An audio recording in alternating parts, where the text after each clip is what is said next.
నిన్న కేటీఆర్ వ్యాఖ్యలు చూశారు, దానికి కౌంటర్ కూడా ఇచ్చారు రియాక్ట్ అవుతూ. నిజంగా కేటీఆర్ చేసిన వ్యాఖ్యలు చూస్తుంటే ఏమనిపిస్తుంది? ఓవైపు రాష్ట్ర ప్రభుత్వం ఆ ఉచిత బస్సు ప్రయాణాన్ని ఎంతో ప్రతిష్టాత్మకంగా మహిళల ముందుకు తీసుకొచ్చామంటుంది. మరోవైపు ఏమో ప్రతిపక్షాలు గతంలో ఆటో డ్రైవర్ల ఆందోళన, ఇప్పుడేమో ఎల్లిపాయలు ఒలుస్తున్నారు, ఇంకొంతమంది బ్రష్ చేస్తున్నారంటూ ఎద్దేవు చేస్తున్నటువంటి పరిస్థితి. ఏం చెప్తారు దీనికి? ఫస్ట్ తొలి వెలుగు ప్రేక్షకులందరికీ కూడా నమస్కారం. ఈరోజు శ్రావణ శుక్రవారం. మహిళా లోకం అందరికి కూడా శ్రావణ శుక్రవార శుభాకాంక్షలు తెలియజేస్తా ఉన్నాను. ముఖ్యంగా ఏంటంటే కేటీఆర్ గారు మనం చూస్తూ ఉన్నాము, అధికారంలో వాళ్ళు కోల్పోయిన తర్వాత కాంగ్రెస్ పార్టీ అధికారంలోకి వచ్చినటువంటి తొలి గ్యారంటీ కార్డులలో ప్రధాన అంశంగా మహిళలకు ఫ్రీ బస్ అనేది గౌరవ ముఖ్యమంత్రి రేవంత్ రెడ్డి గారు దాన్ని ప్రవేశపెట్టడం జరిగింది. ఇంప్లిమెంటేషన్ కూడా ఫస్ట్ గ్యారంటీ కార్డు కింద దాన్ని ఆచరణలోకి తీసుకొచ్చాం. మనం ఆ రోజు నుంచి ఈ రోజు వరకు చూస్తా ఉన్నాం. ఎప్పుడు మాట్లాడినా కేటీఆర్ కానీ బీఆర్ఎస్ పార్టీ కానీ ఆ పథకానికి వ్యతిరేకంగా మాట్లాడుతూ ఉన్నారు. ఎందుకనంటే వీళ్లకు మహిళలకు ఏదైనా చేస్తే ఓర్వలేనితనం కనిపిస్తుందని నాకు అనిపిస్తా ఉన్నది. మేము చూసాము, నేను కూడా టీఆర్ఎస్ పార్టీ ఫౌండర్ మెంబర్. నేను టీఆర్ఎస్ పార్టీ అధికారంలోకి వచ్చిన తర్వాత మొట్టమొదటిసారిగా మంత్రివర్గంలో ఒక్క మహిళకు కూడా అవకాశం ఇవ్వలేదు. సారీ సమయం. అయితే అంతకుముందు ఏంటంటే వీళ్ళు అనేక మార్లు అధికారంలో రాకముందు కేసీఆర్ గారు ఉద్యమ నాయకుడిగా తెలంగాణ రాష్ట్రం కోసం మాట్లాడుతున్నప్పుడు, కొట్లాడుతున్న సమయంలో ఈ రాష్ట్రంలో ఉన్నటువంటి మహిళల్ని సమ్మక్క, సారక్క, చాకలి, ఐలమ్మ, రారి, రుద్రమదేవితో పోల్చి అధికారంలో సగభాగం మీకు ఉంటుందని చెప్పేసి, అగ్రభాగాన్ని మిమ్మల్ని ఉంచుతామని చెప్పేసి మాట్లాడినటువంటి వీళ్ళే అధికారంలోకి వచ్చిన తర్వాత మొదటి మంత్రివర్గంలో ఒక్క మహిళకు కూడా అవకాశం ఇవ్వలేదంటే వీళ్లకు మహిళల పట్ల ఉన్నటువంటి చిత్తశుద్ధి ఏందో, మహిళల పట్ల ఉన్నటువంటి గౌరవం ఏందో మనకు అర్థమవుతా ఉంది. అంతేకాకుండా ఇవాళ కాంగ్రెస్ పార్టీ అధికారంలోకి వచ్చిన తర్వాత ఏదైతే ఫ్రీ బస్ అని చెప్పేసి కాంగ్రెస్ పార్టీ ఇంప్లిమెంటేషన్ చేసిందో ఆ రోజు నుంచి ఈ రోజు వరకు కూడా పదే కేటీఆర్ కావచ్చు, హరీష్ రావు కావచ్చు, లేకపోతే వాళ్ళకి సంబంధించినటువంటి వ్యక్తులు కావచ్చు, రోజువారీగా ఫ్రీ బస్ మీద కామెంట్స్ చేస్తూనే ఉన్నారు. మేము చూస్తూ ఊరుకున్నాము, ఎందుకంటే వీళ్ళకి కనీసం బుద్ధి వస్తుందేమో చూద్దామని చెప్పేసి. కానీ వాళ్ళ నిన్న మాట్లాడినటువంటి మాటలు, కేటీఆర్ గారు మాట్లాడినటువంటి పదాలు ఏవైతే ఉన్నాయో, ఆయన మాట్లాడినటువంటి భావం ఏదైతే వ్యక్తపరిచిండో ఆయన నీచ బుద్ధికి ఇవే నిదర్శనం. ఎందుకనంటే మహిళలు మనం అంతకుముందు కూడా చూసాం, మామూలుగా ఆర్టీసీ బస్సులలో కూడా ఉద్యోగానికి వెళ్తూ వస్తున్నప్పుడు వాళ్ళ చేతులలో ఉండే వస్తువులు, చిక్కుడుగాయలు లేకపోతే ఉంటే కూడా సీట్లలో కూర్చొని వాళ్ళ పనులు వాళ్ళు చేసుకుంటే ఇంటి వరకు వచ్చేవారు. ఎందుకంటే సమయాభావం లేక ఉన్నటువంటి సందర్భంలో టైం కలిసి రాకపోతే ఇంటికాడ పని ఒత్తిడి వలన వస్తున్నప్పుడు పోతున్నప్పుడు ఆ సమయం వేస్ట్ ఎందుకు చేసుకోవాలని చెప్పేసి వాళ్ళు ఏదో ఒక పని చేసుకునే వాళ్ళు. వాళ్ళ పొద్దుగాలు చేస్తే కేటీఆర్ గారు ట్విట్టర్ మీద కూర్చుంటాడు, నువ్వేం అడుగుతున్నావు, నేను నీకేం పొద్దుపోవట్లేదా అని చెప్పేసి. ఎందుకు నువ్వు పొద్దుగా లేస్తే ట్విట్టర్ గురించి ట్విట్టర్ మీద ఎందుకు కూర్చుంటావు నువ్వు అంటే, నీ పని ఏమో హుందాతరమైంది. మహిళలేమో చిక్కుడుగాయలు ఒలుసుకున్నా, ఎల్లిగడ్డలు పొట్టు తీసుకున్నా, కూరగాయలు అమ్ముకున్నా అది చులకన చేసి మాట్లాడుతున్నావు అంటే వాళ్ళ పట్ల నీకు ఎంత చులకన భావం ఉందో మనకు అర్థమవుతుందని చెప్పేసి ఈ సందర్భంగా నేను తెలియజేస్తా ఉన్నాను. మేము కాంగ్రెస్ పార్టీగా నిన్న అందరం కూడా కేటీఆర్ గారు మాట్లాడినటువంటి మాటలను ఏకపక్షంతో అందరం కూడా ఖండించడం జరిగింది. ముఖ్యంగా ఆయన మాట్లాడినటువంటి వర్డ్ ఏంటంటే క్లబ్బులు, పబ్బులతోని బస్సులను పోల్చాడు. తమాషాగా అనిపిస్తుంది ఆయనకి. ఎందుకంటే ఆర్టీసీ బస్సులు అంటే చులకన, మహిళలంటే చులకన. ఆర్టీసీ బస్సులలో ప్రయాణం చేసే వాళ్ళు క్లబ్బుల గురించి, క్లబ్లలో డాన్సులు చేస్తారా? ఈయన పొద్దుగాలు లేస్తే, ఈయన ఒక రకుల్ రావుగా పొద్దుగాల లేస్తే ఒక డ్రగ్గిస్ట్ గా ముద్ర వేసుకొని క్లబ్లలో తిరిగినటువంటి అంశం ఇవాళ రాష్ట్ర ప్రజలందరూ కూడా తెలుసు. కానీ ఇవాళ వాళ్ళు ఒక పేద మహిళలు రోజువారీ కూలి చేసుకునే మహిళలు, బస్సులలో ప్రయాణం చేస్తున్నటువంటి మహిళల్ని ఒక రకంగా ఆయన ఇండైరెక్ట్ ఎదురు క్యాబినెట్ డాన్సులతో పోర్చాడు. ఇది మంచి పద్ధతి కాదని చెప్పేసి కాంగ్రెస్ పార్టీ నుంచి హెచ్చరించాము. ఇవాళ ఏదో మార్నింగ్ చూస్తా నేను ట్విట్టర్ లో క్షమాపణ కోరుతున్నట్టుగా మేము చెప్తా ఉన్నాం, కేటీఆర్ బయటికి వచ్చి వీడియో ద్వారా క్షమాపణ తెలియజేయాలి. ఎందుకు ట్విట్టర్ లో తెలియజేస్తా ఉన్నాం, ముఖం ఎందుకు చాటు వేస్తా ఉన్నాం? బయటికి వెళ్తే ఇవాళ తెలంగాణ మహిళలు చీపురుదు గట్టలతో కొడతారు కేటీఆర్ ని. ఏమనుకుంటున్నాడో గాని. అంటే మహిళలంటే చులకన భావమా నీకు?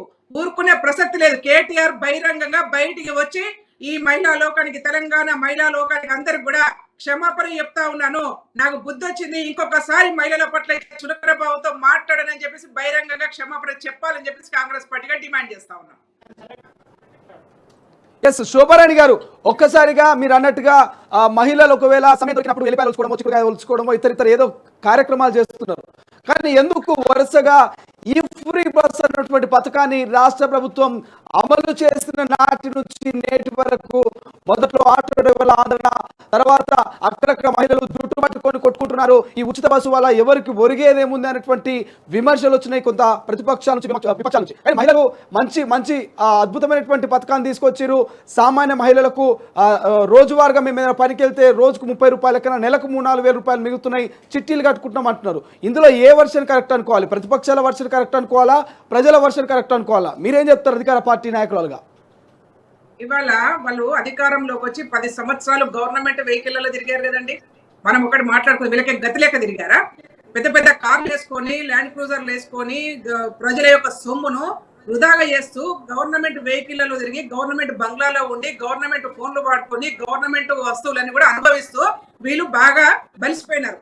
అదే మహిళలకు, పేదింటి మహిళలకు, రోజువారీ కూలీ చేసుకునే మహిళలకి మీరు చెప్పినట్టుగా ఇందాక రోజుకు ఒక 200, 300, 400 రూపాయలు నెలకు వరకు ఆదా అవుతా ఉంటే చూసి ఓర్వలేనితరంగా కనిపిస్తుంది. అందుకే ప్రతి రోజు నుంచి మేము చూస్తా ఉన్నాం, మొదటి రోజు నుంచి ఈ రోజు వరకు ఫ్రీ బస్సు మీద కుట్ర చేస్తా ఉన్నారు. ఒకసారేమో ఆటోలను తీసుకొచ్చారు, ధర్నా చేయించారు. ఇవాళ ఆటో వర్కర్లందరూ కూడా కాంగ్రెస్ పార్టీ ఆదుకోవడానికి సిద్ధంగా ఉంది. వాళ్ళని రోడ్డున పడేయడానికి మేము అంత మానవత్వం లేకుండా లేము. కానీ వాళ్ళ మెజారిటీగా 3.5 కోట్ల తెలంగాణ ప్రజల్లో సగభాగంగా ఉన్నటువంటి మహిళలకు ఏదో ఒక మేలు చేయాలి. తెలంగాణ రాష్ట్రంలో ఉన్నటువంటి పేద వర్గాలకు ఎవరికైనా బస్ ఎక్కితే ఫ్రీగా ఉంటది. కానీ వాళ్ళ ఆర్టీసీ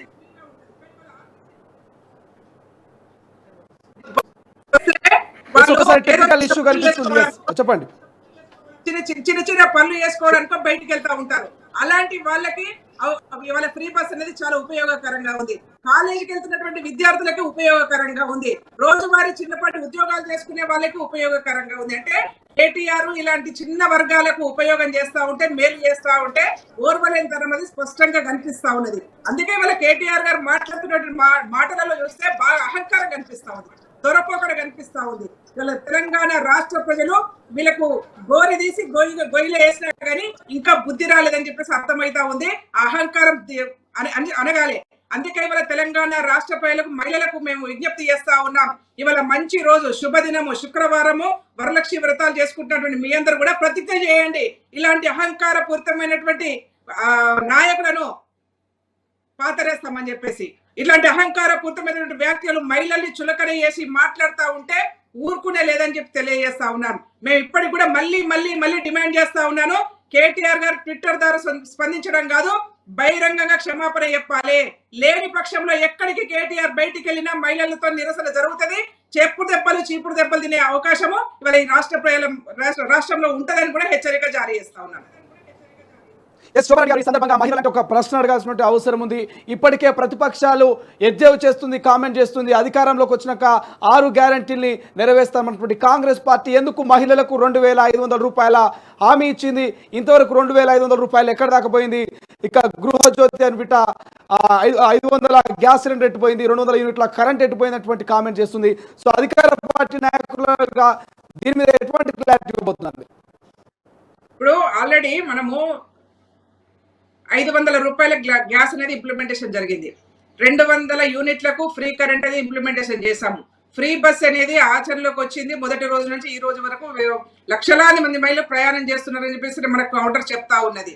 ఇంకా జరగాల్సిందంటే మహాలక్ష్మి పథకంలో వాళ్ళకు 2500 రూపాయలు మనం ఇవ్వాలి. తప్పకుండా కాంగ్రెస్ పార్టీ 6 గ్యారంటీలలో మేము చేసుకుంటా పోతా ఉన్నాం.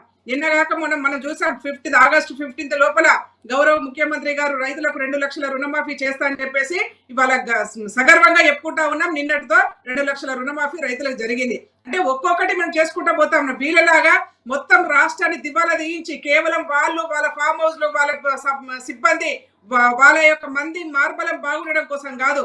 కాంగ్రెస్ పార్టీ పరిపాలన అంటేనే పేద వర్గాల కోసం, బీద వర్గాల కోసం, బడుగు బలహీన వర్గాల కోసం ఇవాళ కాంగ్రెస్ పార్టీ పరిపాలన ఉంది. అన్ని వర్గాలకు మేలు చేయడం కోసమే ఇవాళ చేస్తా ఉన్నాం. మనందరం ఇవాళ రైతులందరూ కూడా బ్రహ్మాండంగా విజయోత్సవాలు చేసుకుంటా ఉన్నారు. నాకు అనిపిస్తా ఉంది ఏంటంటే ఇవాళ బీఆర్ఎస్ పార్టీ వాళ్ళకు వాళ్ళ పార్టీ మనుగడ అనేది 0% ప్రశ్నార్థకంగా మారిపోయింది. ఎందుకంటే ఒకవైపు ఏమో రైతులు 2 లక్షల రుణమాఫీ చేసుకొని బ్రహ్మాండంగా ఆనందంలో ఉన్నారు.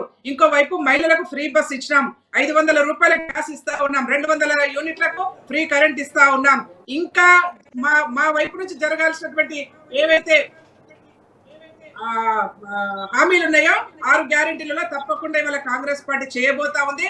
అందుకే ఇవాళ రాష్ట్ర ప్రజలలో ఏంటంటే అదే కాంగ్రెస్ పార్టీ వచ్చిన తర్వాత బీద వర్గాలకు వీళ్ళందరికీ కూడా ఉపయోగం జరుగుతా ఉంది.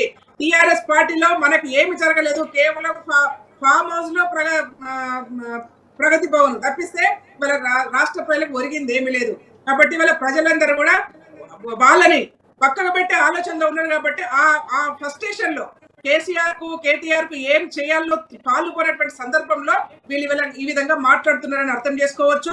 మేము మళ్ళీ చెప్తా ఉన్నాం, కేటీఆర్ ఒళ్ళు దగ్గర పెట్టుకొని మాట్లాడు. తెలంగాణ రాష్ట్ర మహిళల జోలికి వస్తే ఖబర్దార్ హెచ్చరిక జారీ చేస్తా ఉన్నాం. ఇంకొకసారి మహిళల పట్ల గాని, మహిళల ప్రయాణం పట్ల గాని, మహిళల గురించి గాని నువ్వు చులకనగా మాట్లాడితే మాత్రం మంచిగా ఉండదని చెప్పేసి కాంగ్రెస్ పార్టీ నాయకురాలుగా హెచ్చరిక జారీ చేస్తా ఉన్నాం. అసలైన తొలి వెలుగు. ఫాలో వాట్సాప్ @తొలి వెలుగు official.